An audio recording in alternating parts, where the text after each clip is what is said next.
So do you know why I don't do this in a message? Do what? Tell them what they're going to get. Why? I don't know if that's what they're going to get. Because you got to be organized. So go right ahead. Right. Welcome back to Just These Guys. You know, I'm Lance. And I'm Mike. And why do I adopt a lounge suit lizard voice when I say that? I'm Lance. Welcome back to Just These Guys. Hey, welcome back. All right. Today on today's podcast, here's what you're going to get. So you want to stay tuned through the whole thing today because we are going to talk about my birthday gifts that I got from Tish. Oh, yeah. Yeah. And then we will learn 4 steps to building wealth. And Mike is distracted. As always.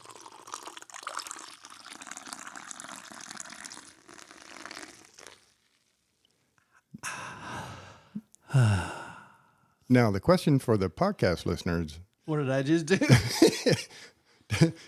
A, did Mike just fill his coffee cup with a cup of a sugary cappuccino? Or B, did we leave the microphone on in the restroom? Yeah. Which direction is that coffee going? Hot Mike! Hot Mike!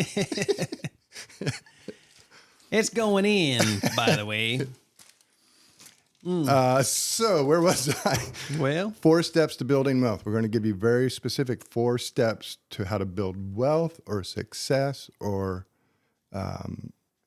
joy, whatever it is you're trying to accomplish in life. We're going to give you the 4 steps to do that. awesome. And how the phrase "in your underwear" can change the course of your life. You won't want to miss it. Great stuff today. And we're going to start off by... Wait a minute. Say that again. What? Say the last part. We're In going to your start underwear. off by... Oh, No. Don't go the back part that before far. the last part. The very last part. How the phrase "in your underwear" Okay. can change the course of your life. Can't wait. I'm just glad I wear underwear. Oh, now once we hit it all day long, this is all you're going to be. Yeah. I know it's an earworm, but that's what it's meant to be. So All right. Awesome. I can't wait. before we begin, got a gift in front of you from Eric, Big E. Big E. Dude.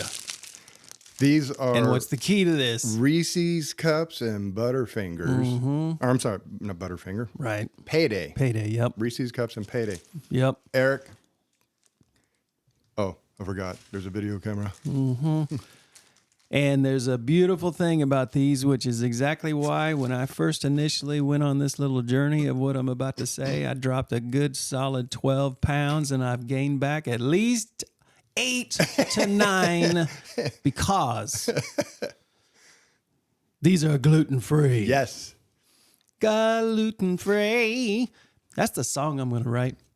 Gluten-free. Now, Eric has a story, and it'll be good to get him on here one day. We'll Yeah. try out this whole phone call Right. thingy we can do. Yeah, that'd be great. But Eric was telling me that, Eric, his history, that he was a pro athlete, pro baseball for many, many years. And then he shifted over to semi-pro volleyball for many, many years. Has always dealt with just excruciating pain from the physical wear and tear of these sports. And then I think he said, that's why we need Eric here because I can't remember his story. But I think he said a few years ago, it came to the point where he had to have back surgery. Yep. And they did that back surgery. And then they said, you're going to need another one at some point in the future. And he's just, dying of pain all the time. And then he listened to our podcast. The Cure. That's what we should call this. The Cure. And he said he'd give it a shot. This is, crazy. No, but he's desperate, so he'll try anything. Right. So he tried it, and he noticed some improvement. He's like, hey, this does seem to help. But then a beautiful donut store opened across the street from his business. Ooh. And they make a croissant kind of donut. Yeah, I read something that he wrote about this. Yeah, they're supposed to be like 10 times better than Krispy Kreme. Yeah. Soft. No, it and was his flaky. wife telling me about it. That's what it was. And that's his Achilles heel. Donuts. He said he went over, got one donut, came back to his office, sat down and ate it, and within 90 minutes was in just dire pain in his back. Ate a donut, scheduled a surgery. Yeah. That's what you got to do. No way. Yeah. No. It's crazy. It is. The inflammation that comes from eating gluten is just bizarrely impactful on your body. It is. And we're not doctors. No. I am, but I'm not that kind of doctor. Right. So I'm not. We're just people who are living it. Yeah. Yeah. And I have lived, I think I've said this on here before, the old proverb that as a dog returns to its vomit, so a fool returns to his folly. Mm-hmm. You know how many times I've returned to gluten and had my back just mess with me pretty much immediately. Yeah. The first thing that hits is the slug. Just feel like you just about to, your whole body feels like you just have gone on shutdown. Food coma. Yeah. And like you described it as feel like I just roofied myself. Yeah. That's what it feels like. No, if you've ever taken a couple of Tylenol PM, Right? if you go gluten free for a couple of weeks and then you eat a big old cheeseburger, Well, yeah. you can't keep your eyes open. You're dragging and literally ready to pass out. Yep. And you just feel like crap. No, it is not a good feeling when you wake up. I mean, it's not like, hey, I could do that at night to go to sleep. No. Yeah. And I was never diagnosed with any kind of a gluten allergy. Never. I've never had any intestinal Nope. issues Same whatsoever. And that's what's flipping my doctor out is, Lance, this normally manifests as an intestinal problem. Mm-hmm. Do you have any gas or bloating? No. I've been perfectly fine in that department all my life. And after you said that and you referenced the pain, I decided to give it a shot because of my back pain. Yeah. And I'm a believer. Yeah. The whole bloating and gassy and all that. I think I must have had some kind of an issue with it, but never recognized it. I just thought it was normal. It's normal to fart 5 times an hour. Yeah. Yeah. It's normal to keep a dog around you can blame it on. Yeah. Like, it's safe over here. Right. Hey, what are you doing down there? Sorry about that, guys. Yep. So, they got a lot of dogs around here, by the way, for anybody that doesn't know.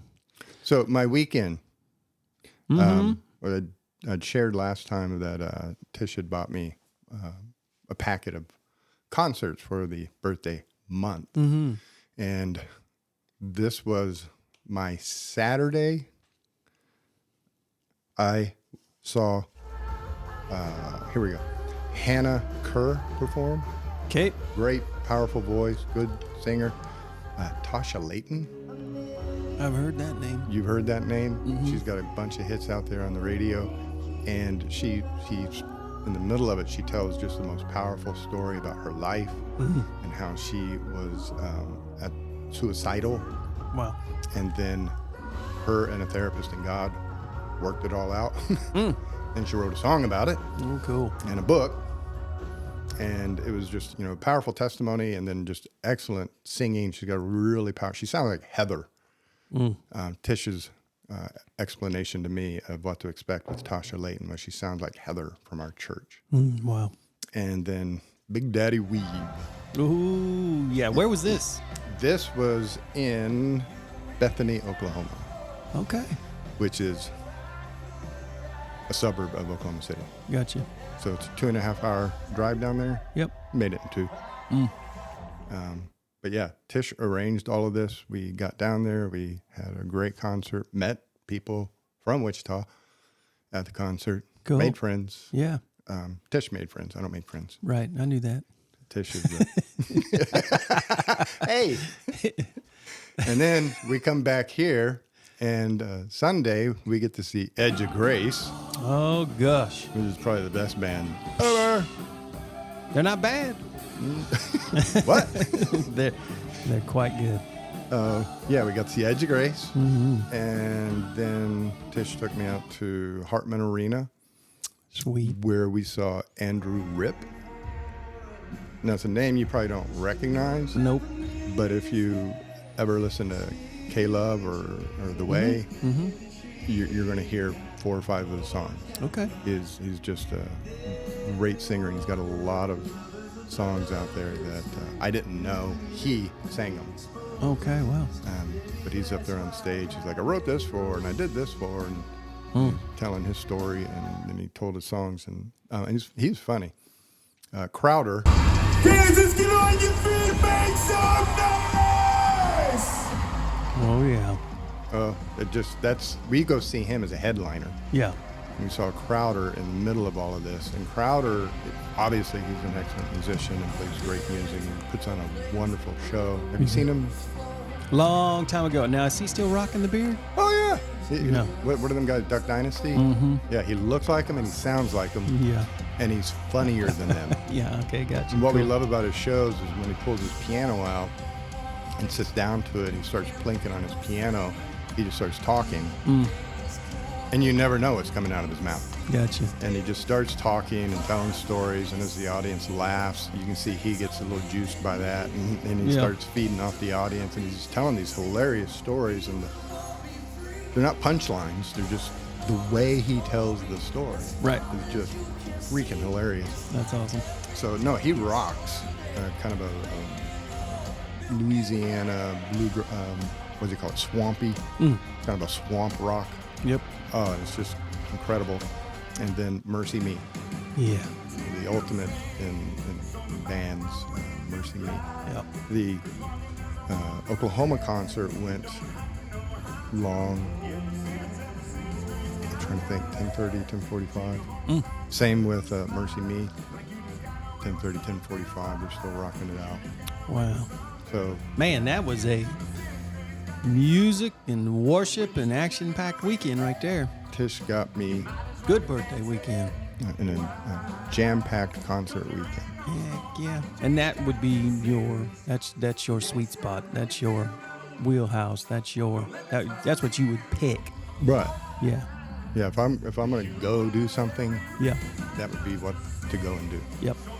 And for those of you on the podcast, if you want a glimpse of what these shows look like, a couple days after this podcast drops, we'll post the video, and I'll include some shots of the shows so you can see. It's like they're jam packed. They're standing room only, and people, just like at a heavy metal concert, people yelling and screaming and throwing people back out. Right. Mosh pits starting. No mosh pits. But everybody's just full of energy and life and standing and yelling and screaming. And Yeah, it's like a little glimpse of heaven. exactly. So That's awesome. I'm glad you had a great time. thank you very much, Tish. She's a good gift giver. She really is. Now, are you ready for the 4 steps to wealth? I've been waiting. I'm ready for you to lay it on us. All right. Now, this is a true story. I've had a couple people talk to me about the podcast, Okay. and this is why I do it. This is why I haven't quit yet. They have said, and they don't come up and tell me this like, hey, this is what I'm doing. But in their conversation, what I learned they're doing is they sit down and they hit play on the podcast, and they have a pad of paper next to them. Oh. Yeah. And they start taking notes like they're in a college lecture. They're pulling out the good bits, Sure. ignoring the rest of it. Like sifting for gold. There's got to be something good in there. Okay, when these guys get done BSing, maybe they'll get to a point. Yeah. Maybe there'll be something redeeming about this. That is really cool. No, so if that's you, hit pause right now. Make sure you got your pad and paper and pen ready to go. Or if that's not you and want it to be you, Right. hit pause, go grab a pad of paper and a pen, come back, hit play, because I'm going to hit you with 4 steps. I need to get my pad. Where's my pad and pen? To building And we teased the video 4 steps to wealth. And this certainly can be that. In fact, I've worked with a bunch of financial advisors, wealth managers, and the ones who have worked with me, they take these and they go and use them in their job. Okay. It's coming from good sources. So in a minute. You should leave this in. Leave it in? Yeah, heck yeah. Real quick before you get started, Sure. the thought that hit me this morning was, you leave. Yeah, I noticed. You you always open the door for me.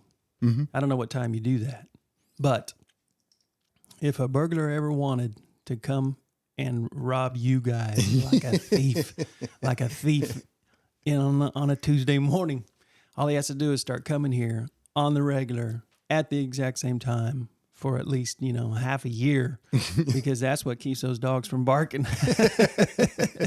It is amazing how I can just waltz right in and just, there's not even a peep. Yeah, and for those of you who don't know what we're talking about, Tish, my wife, rescues animals. Yep. And so we have 6 right now. 6. We have 6 that she's rescuing various states of illnesses or ailments, blind one, deaf one, Well, then crotchety ones. there's definitely some even deeper dog psychology behind this, because even the new ones aren't barking. No. It's because the other ones haven't alarmed them. Like, just chill. He comes here every Tuesday. No, it is. I mean, we were talking about that this morning because he strolls in like he's in a Michael Jackson video or something. And he's Dancing. got a groove going, and the dogs just kind of look at him and lay their head back down. Yeah, there's the idiot again. Which is a completely different response than if her mother-in-law or if my mother-in-law shows up, or if a friend comes over, open the door, and they all like little children, they hit them at the door, barking, and Oh yeah, that used to be me. yeah. Yep. And you open the door, start your Michael Jackson moonwalking, and they just look and lay back down. Not even little tappity tap of toenails on the floor. Nothing. Nope. It's crazy. All right. Wealth. 4 steps: building wealth, building success, and this is going to be kind of a critical part of all of that, what word we're using here. Mm-hmm. But first thing first, as you go into all of this, you have to choose to focus solely on what you have control over. Okay. You cannot be focused on the things you don't control. You can't be worrying about the markets. You can't be worrying about your past failures. You can't be worrying about the future. I'll do what you do. Fundamental number 1. You're recognizing some of this. But things you can change, plans you can make, preparation, your attitude, what you can do today. Now, this is what, and this is where Jocko's would say, good. Right. The markets are down. Good. Yep. We screwed this up last week. Good. We can't control that. Can't live there. Right. Because we can't do anything about it. So we have to shift our attention to the things we actually have power and control over today. So when you go into all of this, whatever you're going into, that is where your mentality has to start. Step 2, define success. Mm-hmm. So many people are doing things and they don't know why. Why are you going to work? Why are you choosing that job over that job? Why are you chasing that promotion? Why are you starting a small business? What is your end goal? Start the beginning with the end in mind. I have to define what success is. And you hear it in athletics all the time that, Deion Sanders took over the new team and everybody else was defining success for the Colorado Buffaloes if they won 3 or 4 games. That would be a successful season. Deion defined success as national championship. Yep. But you define what success is. So is success money? Now, this is not a judgmental. I'm asking people to ask themselves that. Is that your goal? Yeah. Is to earn a certain amount of money a year or have a certain amount in a bank account? Because you have to know what it is you're trying to accomplish. Yep. And if I'm trying to accomplish, this goal, then other goals are naturally going to have to be set aside. And then a second quick, because a lot of people, I want more money, but why? Why? And fundamental number 4. What do you want? What do you want? And so, people are saying, I should go to work. I should make more money. I should be as rich as him. I should have a nicer car. I should. Number 2. What do you want? Yeah. How do you want things to be? Do you want to enjoy your evenings? Then, are you going to be a traveling salesman, but you want to enjoy evenings with your family? I mean, sometimes these start, what is it you're after? Is it a quality of life that you're defining as putting a monetary value? You're saying, I need to make a good job so I can make a lot of money so I can have a good quality of life. But a lot of times when we're working that good job and the overtime, then we don't have a good quality of life. Sure. Oh, yeah. I know just as many people who are very, very well-to-do, who are as miserable, if not more miserable, than people that I know who struggle to maybe make the ends meet, but they have the life that they want in terms of how they spend their time, how they have, time with their family. And so that's a critical thing. I told a story on here about a guy I knew, a doctor years ago, who called me on a Monday because on a Sunday, in his $100,000 vehicle with his, a couple $1,000s worth of clothes after a $5,000 weekend in another city, he stops off at the Turner Falls, and there's a bunch of rednecks and cut off shorts sitting on white buckets eating sandwiches out of bread bags, and they looked happy. How could it be? And we chase happiness, and that the Constitution guarantees, or the Declaration of Independence guarantees, the right to life, liberty, and the pursuit of happiness. Well, you define what makes you happy, not me. Yeah, that's right. And so what makes you happy may not make me happy. What makes me happy may not be. And so are you targeting, are you wanting a certain lifestyle? Some people work to do their hobby. I go to work, do this and that and other because I ride my Harley on the weekends. And so the job is a vehicle to allow them to have happiness doing this other thing. Some people work so they can then also work in ministry. I do this job so that I can do that service. Mm-hmm. A lady once spoke prophetically through song when she said, if it makes you happy, it can't be that bad. If it makes you happy, then why the hell are you so sad? Yeah. Do we get cut off if we just repeat lyrics? I hope not. Shut down. So once you kind of decide what it is you're at, because I had another gentleman once who had a sales job, and he was just the stress of the commissions and chasing the sales every day was just, weighing on him. He started drinking, broke up with his family, and he ended up moving back to the area and took a regular 9-to-5 job. And he said, I've never been happier. He said, wow. I don't have any money. Sure. He said, but I enjoy my life now. Mm-hmm. And so what are you pursuing? What is your goal? Once you figure out what it is that you would find enjoyable, happy, what you would define as success, what you would define as wealth. I'm a wealthy man, but I have no money. Right. What would you define as being that goal state? Then you back up and operationalize. What would that look like? How would you know when you're getting there? It's kind of like me and the guitar playing. There's a certain song I have out there that when I can play that song, I will then be able to call myself a guitar player. Mm-hmm. So right now I'm just practicing. When I can play that song, then I will have made it. That's what I want to see. That's my goal. So now that I've set my goal, rather than worry about things, anticipate potential problems. There can be setbacks in the market.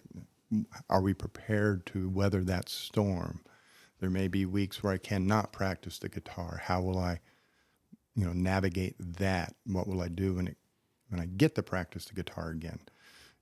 I may not get the promotions I'm seeking on the schedule that I believe I deserve. So how am I going to handle those setbacks as they come? I need to work on anticipating setbacks. So if you're following along, number 1 is focus only on what you have power over. Fundamental number 2, step 2, what is it you want? Don't set expectations, set goals. It's not that I should make so much money. I want to make so much money. It's not that I should be CEO in 10 years. I want to be CEO in 10 years. So let me ask you a question about setting goals. When you set goals, do you go about that where you set kind of bigger picture, longer term kind of goals, like deciding what it is that you want? And then do you set the goals that are like daily goals, maybe weekly or monthly goals that help you to get there through a plan? You asking me personally? Yeah, I'm just asking you personally how you go about that. Yeah.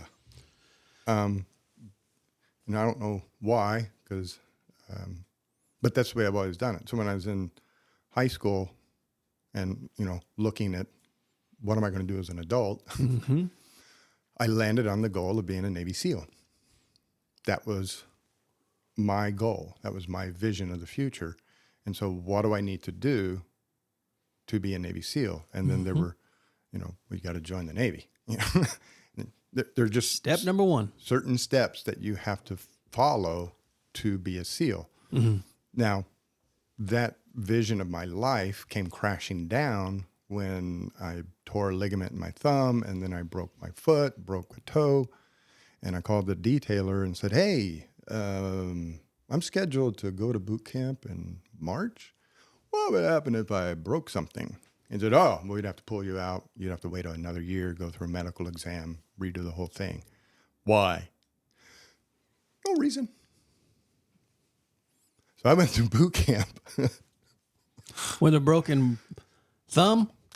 All those things? Torn ligament in my thumb, a broken toe. I don't know if it's broken or not, but I dropped a 400-pound well baler on my foot.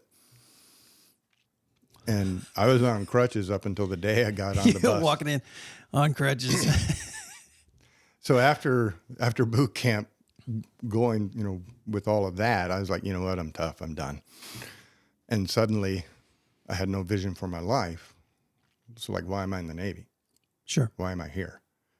And it took me a few years to kind of go through all of that. And that's when I was, okay, I'll become an officer. Now that vision, me in an officer's uniform, how do I get there? And I started looking at the various programs and ways to get there and put in my application. And they said, yeah, try again next year. But since I'm going to college, people are talking to me about, you make a good psychologist. Mm. Oh, what does a psychologist do? It's like, you'd make a good banker. What does a banker actually do? They said you make a good psychologist. So I went and interviewed psychologists. What do you do? Looked really boring, but they make good money. It's interesting to me that they looked at you. Even to this day. But the way you described yourself back then. Oh, I was a wreck. That they looked at you. That had to be God speaking to them. They didn't even know why they were saying it to you. No. But it's the same thing with me. And being a pastor, nobody would look at me and go, they're still surprised to this day. But, to this day. They either expect that I should be 80 or definitely not look and act and all that like this. So anyway, The goal thing, yeah. I'm just interested in just how detailed you get, because you have to leave, like you said, some room for things that are unexpected that you don't control to actually happen. Well, and you set the vision because why are you even doing all of this? And so once I decided to be a military officer, well, the only way I could do that, I have to go to work, Yep. every day because I'm in the military. They kind of expect that. Show up. Yeah. You can't take a day off. But then after work, I had to go to the university every night. And so I go to work till 4 and then go to the university till 10, Monday through Friday. And then I'd go to the university on Saturday, 8 to noon, do my homework on Saturday and Sunday, and then start over, wash, rinse, repeat. Mm-hmm. And, for 2 years, that's what I did. Mm-hmm. Why do all of that? Why sacrifice? Why not have a life? Because I want to be an officer.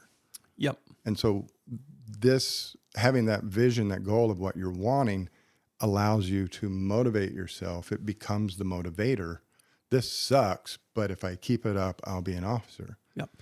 Heard something the other day that really hit me, and it said, we're all going to experience one of two pains, either the pain of discipline or the pain of disappointment. Boom. Yep. So that's what I keep hearing. So, and that was the same thing. Once I didn't get the officer program and I had to make a decision, re-enlist, try again, or get out, pursue the field of psychology, which is not a guarantee whatsoever. Mm-hmm. Okay, I'm going to pursue psychology. And I had to, again, I had to envision what it would be like 8 years later. Sure. After all the graduate school and internship and postdoc, and in the middle of all the, struggle and suffering, going through graduate school and parents dying and sister dying, all of these things were happening. Well, what gets me out of bed every day? Mm-hmm. I don't enjoy sitting in class. I don't enjoy reading books. I don't enjoy arguing with woke professors. Yeah. But the goal. Yep. And so every day, you get up, you go through the motions, whether you want to or not. You can rest tomorrow. Get up today, go through the motions. You can rest tomorrow. Every day you say that to yourself. Well, if I don't feel like it today, well, I'll go through the motions. Get it done. Tomorrow I'll rest. And tomorrow never comes because tomorrow's always tomorrow. Today. Yep. So that's good. Well, I, for one, on a very personal level, am very thankful that you fought your way through the pain of discipline to get to where we're at today. Which is good. But yeah, once you get that vision, that goal of what you're wanting, that's when the enemy can slip in. That's when your worries and doubts can go, oh, but you haven't been to school in forever. You won't know how to do things. And what if this and what if that? All right, if I'm struggling in school, I will set aside extra time. If I'm struggling with getting something in the class, I will go talk to the professor, come up with a contingency plan for the possibilities that are real, rather than worry about them and let them prevent you from starting. And then refocus on your dream, on your goal, and what can I do to get to my goal? And you develop plans, break it down, like you said, break it down into sub-goals. If I'm wanting this major goal, well, what's the halfway point? So like me, when I'm going for my doctorate, and I was lost in, second or third year, just why am I doing all of this? It was critical for me to go through the steps to make the academic administration of the university give me the masters that I had earned along the way. Mm-hmm. So I had a benchmark. I could say I've done something to this point. Because normally you don't get a master's. It's just, but since you completed the requirements, if they were to kick you out at that point, they would give you a master's and send you away. So I went to academic administration and said, hey, I've earned a master's, give it to me. That's good. I think that's wise. I had to fill out paperwork. I had to do all sorts of nonsense just to get the piece of paper, but I needed that piece of paper. Yep. To build off for the next 3 or 4 years. Like you had gone 13.1 and you needed to see yes for yourself, have it in your hands to keep you going for the rest of the marathon. 13.1, yep. Yep. Refocus on goals, rewrite plans to achieve those goals, and you stay in there. And then the fourth key, the fourth step to building wealth, to building success is to avoid the negativity and stay positive. Ooh. And so, you know, the exercise I give people to develop the mindset of a jocko, the exercise I give people to develop the mindset of a successful athlete is every time you hear yourself saying don't, can't, didn't, wouldn't, rewrite that sentence, taking the not out of that sentence. I do, I can, this would, this will. You know, focus on the positive.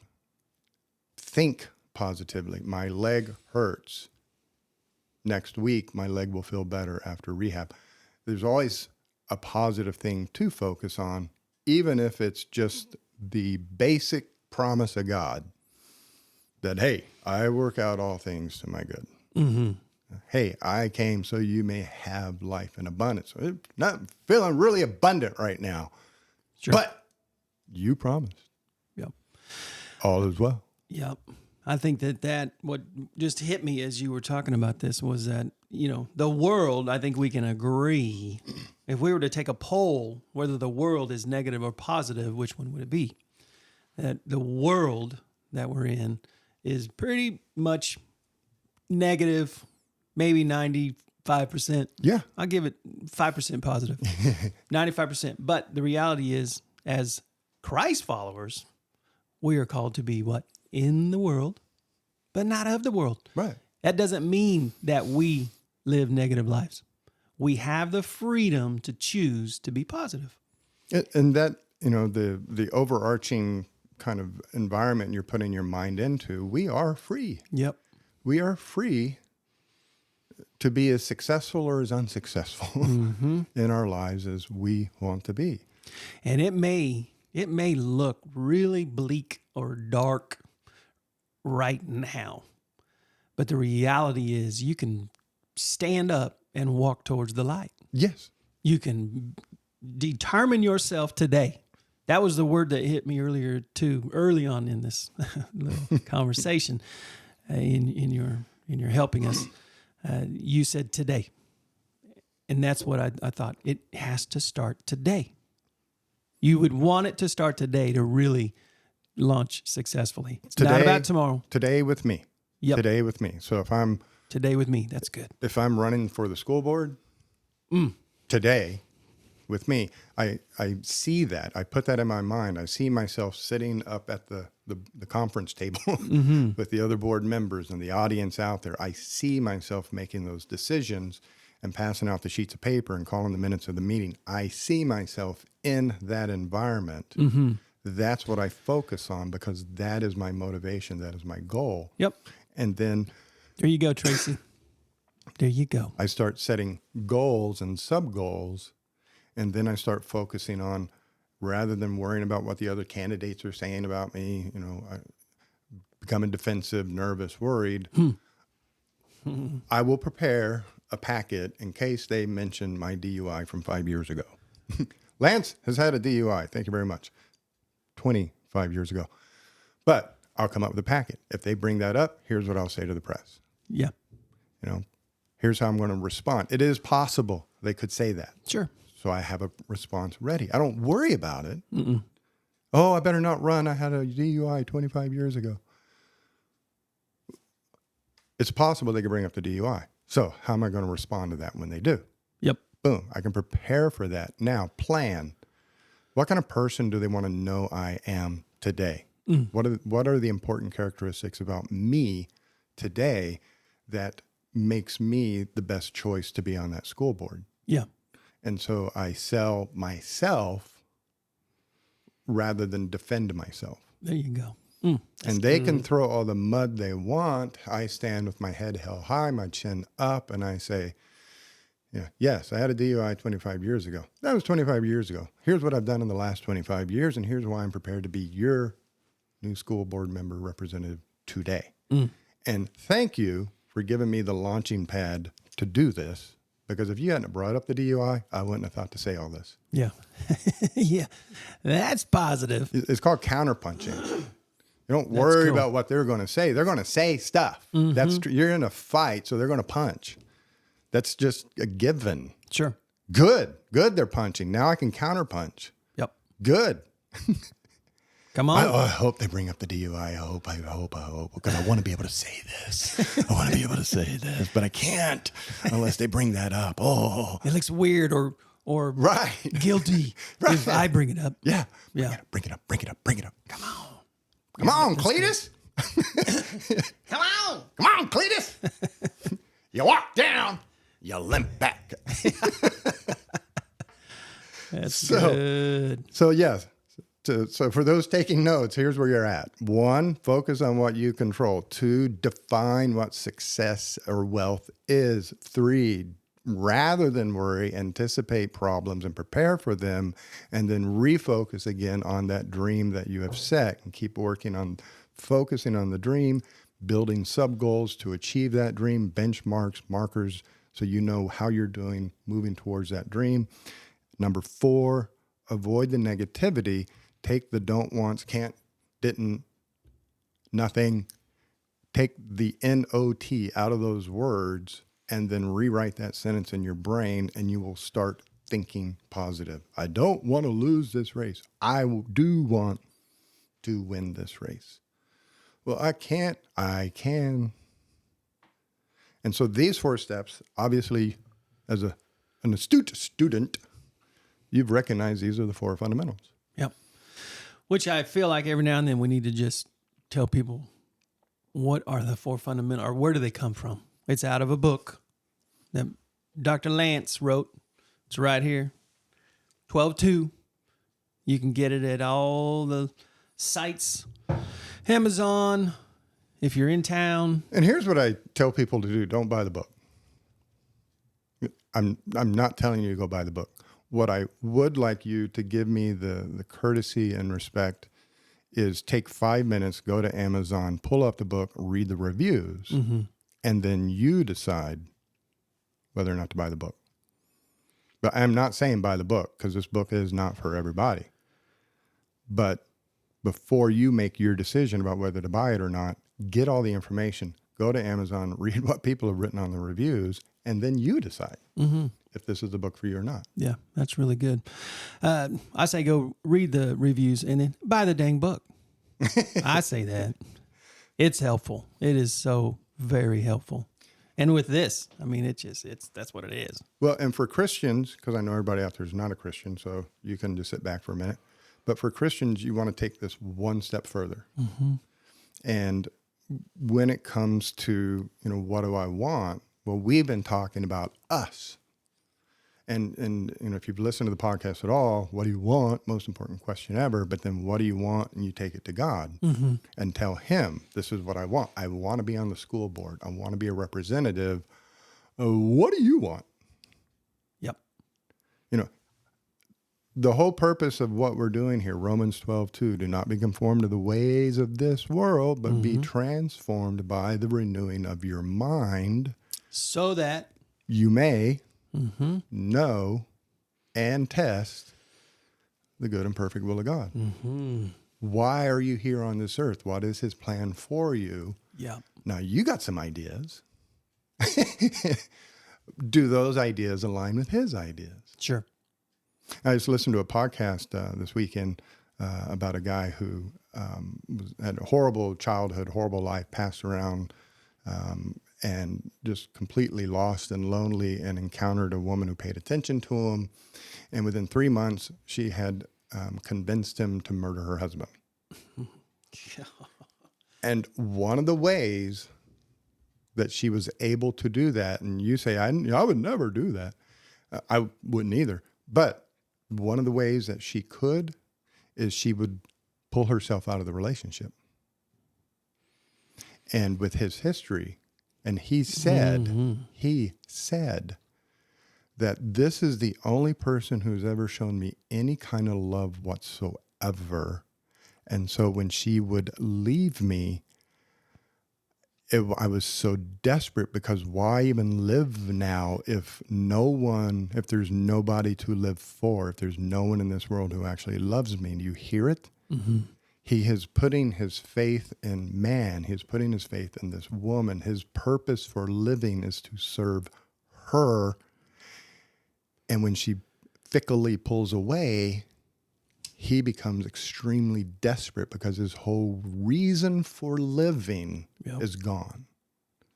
We are programmed to have a purpose on this earth. Mm-hmm. We go out and find it in cars and money and status, but that isn't the real purpose. He has a plan for you. So what do you want? There's a drinking game we used to play years ago. When I drank, you had to end every sentence with the phrase, "in my underwear." And if you didn't, and somebody else threw in the phrase, you had to take a drink. You know how many drinking games I've played over the years, and I've never heard this. In my underwear.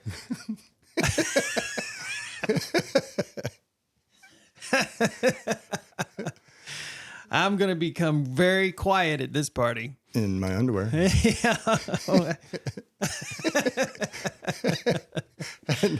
Yeah. And so if somebody, I'm going to the bathroom. In your underwear. In your underwear, yeah. It's hot in here. In your underwear. All right, so what's your point? It's just one of those things that became hilarious, especially the more you drank, and stupid stuff really becomes hilarious. Mm-hmm. So that would stick with us for the next few days after that. In your underwear. In your underwear. So your boss would say, I want you to go over there and meet with the director. In your underwear. And you're trying not to spray your coffee all over the floor as you're thinking about all of this. Mm-hmm. Yes, I'll go see the director right now in my underwear. Yeah, the visual. Okay, so here is how in my underwear can change the trajectory of your life. Okay. Change that to God willing. After every sentence, God willing. I'm going to work today. If it's in God's will. I'm going to go make this sale, God willing. It's a reminder. It circles you back. Whatever you're doing right now in this world, in this second, am I serving him? Is this part of his will? Mm-hmm. Does he want me to make this sale? Well, I know a guy who's got a business and he was really working hard to get this investor on board, and it became really, really hard work. And then the question became, is God trying to tell me something not to do business with this guy? Mm-hmm. I'm killing myself to try to get him on board. It's just not working. If there's a door that God don't want to open, he ain't open it, no matter how much you pound on it. And you're going to do all sorts of damage to yourself trying to break that door down that ain't never going to open. So that becomes what I'm attempting to do right now. My goals to be a naval officer, my goal to be a SEAL, my goal to be a psychologist, is that part of his plan? So, and it's not just the big goals he wants us to go to him about. Sure. But I want to stop at Quick Trip today and get me a donut. God willing. And not have my back hurt, have no inflammation. God willing. Yeah. Yeah. So I was, as you said that, what I was standing here struggling with was, to me, God willing has always then kind of put it back, not in a healthy way though, on, okay, so I'm going to go do such and such. I'm going to go make this sale, God willing. So, God, if you make it happen, then it'll happen. So then I've kind of taken a back seat instead of still continuing to be the one that's striving and going after it and just leaving it in his hands. So I thought to myself, well, would it make more sense for me anyway to say God with me. Okay. Perfect. Yeah, and it feels like I'm still the one that he's wanting to do this through, but he's with me. It's his strength ultimately that's going to get me there, but God with me. Now, hopefully, the whole point of this in your underwear exercise is to remind yourself that what I am pursuing Is his will. Have we checked in? Sure. Is Yeah, this that's part it. of It's the whole checking in. right? Yeah. It's the constant reminder that he's here. He's right here. He's right here. He's right here. The Holy Spirit is inside you. Another guy was talking about a couple of events that happened, and he was like, "Man, I was just like eating alive, and kept thinking, I need to go check, make sure my car is locked. But I never, why would I? No. And just all night, I kept thinking I need to go check my car, and sure enough, I went out the next day, and somebody broke into my car and took some stuff." He's like, "Is that what you're talking about with the self-fulfilling prophecy, that if you worry about it, it's going to happen?" I'm like, "Well, no, because I still don't think you can control other people, let alone control them from 800 miles away and put it in their mind to come to your house and steal from your car." Sure. But might that have been God's voice? The Holy Spirit rising up saying, "Dude, you might want to go check your car." Hey, bro. Here's a holy nudge. Where's that thought coming from? Are we tuning in? Are we listening? I'm making decisions throughout the day that can be life-changing for myself or other people. And have I bothered to see if this is part of the plan? So, that's the whole kind of in my underwear kind of purpose of the exercise is each thing that I'm thinking throughout the day, saying something to yourself, God with me, to remind yourself that you are to be working to achieve his plan, not your plan. And for those of you who are grimacing right now out there, I see you. As Creflo Dollar said, once you get Jesus in your heart, you ain't going to want to do the stuff you used to do. He's going to give you a new want to. And so the more this dialogue occurs, Yep. the more that becomes your desire. I wanted to go out and party tonight, but I got to go up there to that church and help with the spaghetti feed. Oh my God. But once you get it, you're like, "Hey, you want to go out tonight?" "No, I'm going up to church and helping the spaghetti feed." What is wrong with you? "No, it's fun, guys. You should come." You suddenly want to do different things. Yeah. That's the renewed. Boom. That's the transformed. Renewed with the transforming of your mind. And that's these 4 steps operationalized. You can put them on paper and you can walk yourself through any and all things. And for the believer, you add that one component. In my underwear. Exactly. You took the words right out of my mouth. Yeah. Very good. Really good. I'm waiting for you to say something so I can say in your underwear. That's what I'm trying not to let you do. In my underwear. I can't wait to check out the podcast In your underwear. and the YouTube. In your underwear. So sit right down in your underwear. Share and subscribe. In that sweaty leather chair. In your underwear. Hit subscribe. Yep.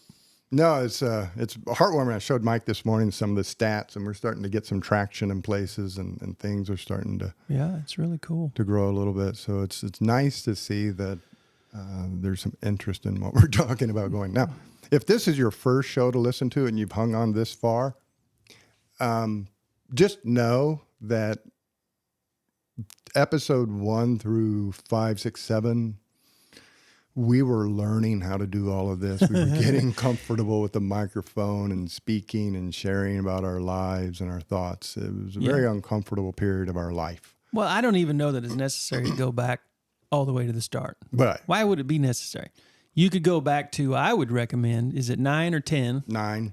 through Well, 9 is you asking for a background on the fundamentals, Okay. or 10, and then episode 11 through 19, Yeah. we walk through the book chapter by chapter. Right. So those, and if you're looking at YouTube, they're all in black and white with yellow. Yeah. So those podcasts, those videos are a chapter by chapter walk through the book, the 12 to How to Transform Your Mind, where I explain the 4 fundamentals and give you the exercises to do daily. Yeah. And that was where we really kind of, I think, hit our stride, was episode 9 and 10, because we had a goal. Yeah. We had a purpose for the that? podcast. Now, there is, I suppose, a little bit of value for the listener or the watcher to go back. Do you remember which episodes where I gave a little bit of background on how I became a pastor? You gave then on another episode your background on how you became a psychologist. Was that like 3 and 4? I want to say 3 and 4, but the title of them are. Says it, yeah, that's good. Hey! Great thinking. So, They there's a read little more value than there. numbers. Yeah. So that's Well, listen, really good stuff today, Doc. great show today, and you guys out there, I hope you're getting some. If there is a topic you guys do want to hear about, please email us, drop a line on the YouTube comments or podcast comments. If you're following on Podbean, the app Podbean, then you can make comments on the podcast. Now, the other Apple and Spotify and stuff, you can't comment to us, I don't think. You might be able to leave a review, but you can't leave a comment to us. But Right. Facebook, he's on Facebook. Just These Guys is on Facebook. The YouTube channel, Just These Guys, Yep. Podcasts on Podbean, Just These Guys, all of these avenues are available to send us feedback or comments. And if there's a question that you have or something you want to hear about, just drop us a line and we'll make sure we work it in. Yep. And you can watch, you can listen, you can leave comments. In your underwear. Boom. I'm Lance. And I'm Mike. And we're Just These Guys, Have an awesome week. Catch you next week. That was a little bit better when it's organized. Doesn't it?